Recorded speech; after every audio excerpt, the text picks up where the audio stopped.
अस्सलामुअलैकुम my dear students, how are you. मैं उम्मीद करता हूँ कि आप लोग सब खैरियत से होंगे। आज फर्स्ट ईयर केमिस्ट्री में चैप्टर 4 की कंप्लीशन के बाद हम पहुँच गए हैं जनाब आली चैप्टर नंबर 7 में। तो आज की वीडियो में हम क्या करने वाले हैं, chapter number 7 is about chemical equilibrium. इसमें दो टॉपिक्स बहुत ही ज़्यादा इंपॉर्टेंट है, एक तो इक्विलिब्रियम कांस्टेंट के न्यूमेरिकल्स और दूसरे केएसपी या सॉल्युबिलिटी प्रोडक्ट के न्यूमेरिकल्स। तो हम आहिस्ता आहिस्ता आपको न्यूमेरिकल सारे करवाएंगे। इक्विलिब्रियम कांस्टेंट का एक न्यूमेरिकल सेक्शन बी में ज़रूर आता है और कभी कभार ये न्यूमेरिकल लॉन्ग में भी यानी सेक्शन सी में भी आ जाता है। तो आपको दोनों तरीक़ों से न्यूमेरिकल्स को करने के लिए आपको सिर्फ इन 6 बातों को मद्देनज़र रखना पड़ता है। यानी जिसको ये 6 बातें याद होंगी, ये 6 पॉइंट्स उसको क्लियर होंगे, उसका इक्विलिब्रियम का न्यूमेरिकल गलत हो ही नहीं सकता। और यही टिप्स, यही की पॉइंट्स हम ई कैट में और एमडी कैट में बच्चों को बताते हैं कि जब भी आपके सामने कोई न्यूमेरिकल केमिकल इक्विलिब्रियम से रिलेटेड आ जाए तो आपके जहन में ये 6 बातें होनी चाहिए। अब कहने को तो ये 6 बातें हैं, लेकिन इसका जो पॉइंट नंबर 4, 5 और 6 है, असल में ये एक है। तो प्रोफेसर अथर की निगाह से देखें तो ये 6 नहीं, सिर्फ 4 पॉइंट्स हैं।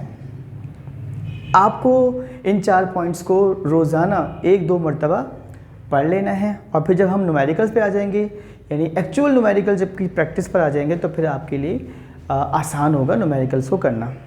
और आज की वीडियो में मैंने सेलेक्ट की है नौशी गिलानी की एक गज़ल, जो काफ़ी अर्से पहले कहीं सुनाई थी और बच्चों की फरमाइश थी कि 2 शेर सुना देते हैं, 1 शेर सुनाते हैं और कभी कभी तो एक भी शेर नहीं सुनाते।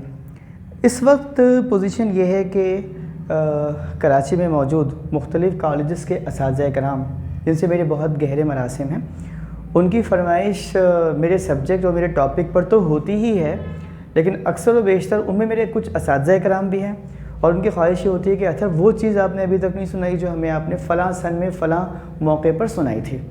तो उन्हीं में से मैंने एक चीज़ आज सेलेक्ट की है, वो इंशाल्लाह वो भी आपको सुना दूँगा, आपको अच्छी लगेगी। लेकिन उससे पहले जो काम की बात है वो ये कि इक्विलिब्रियम के न्यूमेरिकल्स को सॉल्व करने के लिए जिन 6 बातों का जहन में होना ज़रूरी है उसे लिख भी लीजिएगा और याद भी कर लीजिएगा। तो आ जाओ जल्दी से। मैंने हेडिंग दी है rules for numericals of equilibrium constant. इसका सिंबल है केसी।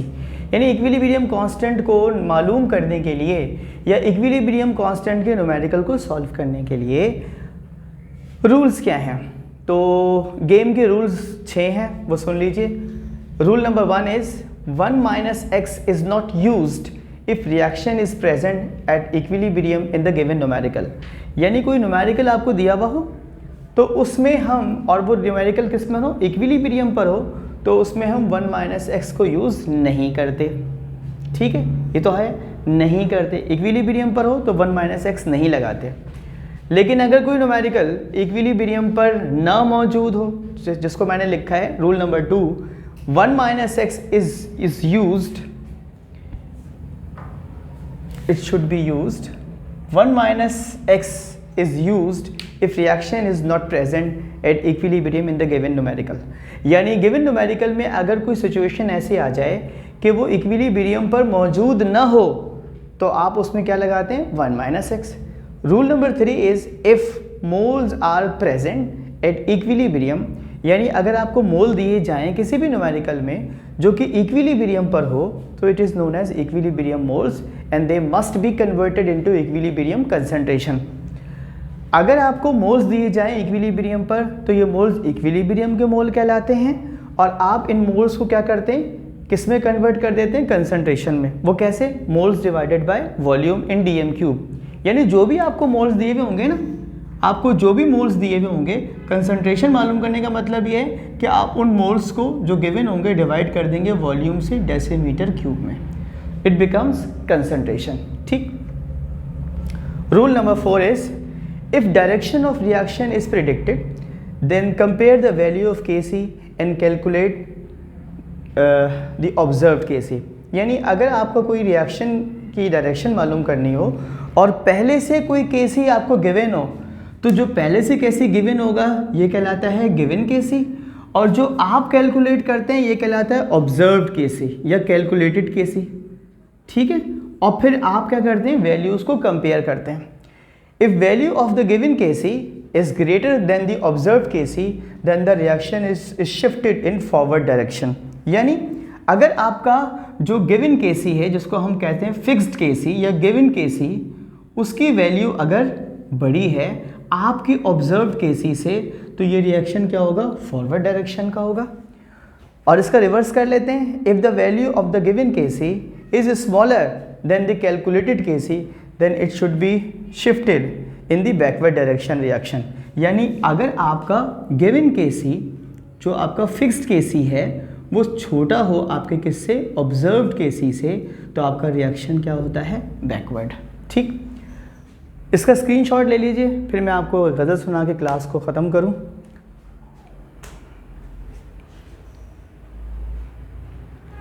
चलिए, तो आज की इस क्लास में नौशी गिलानी की एक गज़ल के चंद अशआर मैंने सोचे वो आपको सुना दूं, लेकिन उससे पहले आपने ये करना है कि ये सारे रूल्स जो मैंने 6 लिखवाए हैं इसको अपनी कॉपी पे लिख लेना है, और लिख लेने के बाद फिर जब न्यूमेरिकल्स में कल से इसकी वीडियो अपलोड करना शुरू करूँगा तो आपको उसमें इंशाअल्लाहुल अज़ीज़ कोई प्रॉब्लम नहीं आएगी। केसी का चैप्टर न्यूमेरिकल के पॉइंट ऑफ व्यू से बहुत ज़्यादा इम्पॉर्टेंट है और इसे छोड़ना नहीं चाहिए, छोड़ना बेवकूफ़ी की अलामत है। तो सुन लीजिए, मैं गज़ल सुना देता हूँ। एक पशेमान सी हसरत से मुझे सोचता है, अब वही शहर मोहब्बत से मुझे सोचता है। मैं तो महदूद से लम्हों में मिली थी उससे, फिर भी वो कितनी सहूलत से मुझे सोचता है। जिसने सोचा ही न था हिजर का मुमकिन होना, दुख में डूबी हुई हैरत से मुझे सोचता है। मैं तो मर जाऊँ अगर सोचने लग जाऊँ उसे, और वो कितनी सहूलत से मुझे सोचता है। गरचे अब तरके मरासिम को बहुत देर हुई, अब भी वो शख्स मुझे मेरी इजाज़त से मुझे सोचता है। कितना खुश फहम है वो शख्स कि हर मौसम में एक नए रुख नई सूरत से मुझे सोचता है। एक पशेमान सी हसरत से मुझे सोचता है, अब वही शहर मोहब्बत से मुझे सोचता है। इसकी शायरा थी नौशी गिलानी साहिबा। और अपना बहुत ख्याल रखिएगा, वीडियो को लाइक कीजिएगा, वीडियो को ज़्यादा से ज़्यादा अपने दोस्तों के साथ शेयर कीजिएगा। अल्लाह ताला आपका हामी व नासिर हो। अस्सलामु अलैकुम।